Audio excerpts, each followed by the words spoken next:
Revelation 1887. From the 13th of April 1941. Spiritual and earthly explanation of the world catastrophe. As insignificant as it may seem to you humans that changes take place in nature, this is nevertheless of utmost importance, for these are the portents of great events.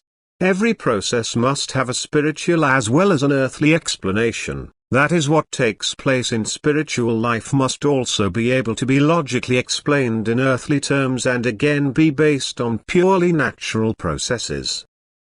Therefore, the spiritual being's release from the solid form must be connected with a natural phenomenon which is comprehensible to people, and this natural phenomenon must be able to be explained earthly again.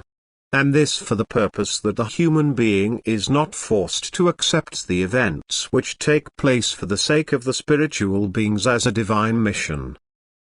An extraordinary process for which no explanation could be found would force people to believe, and such a belief is not God-willed.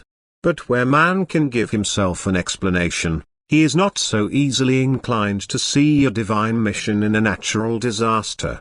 If he does so nevertheless, then his faith is a completely free one and therefore right before God.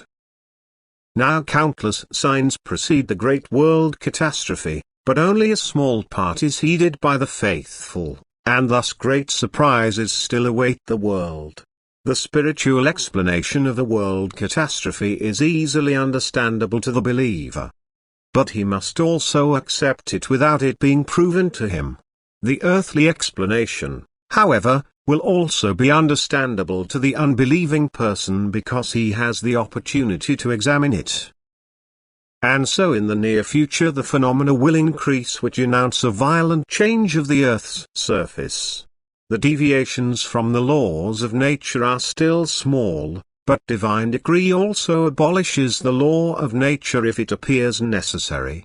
Every event has its destiny, and thus many natural phenomena trigger a sudden catastrophe which takes place by divine will, within the framework of natural law, precisely in order not to force people to believe. When the Earth's interior begins to stir, it is always preceded by certain displacements of the Earth's surface. Thus the Earth will in places show increased masses of water which seek an outlet and cannot find it anywhere.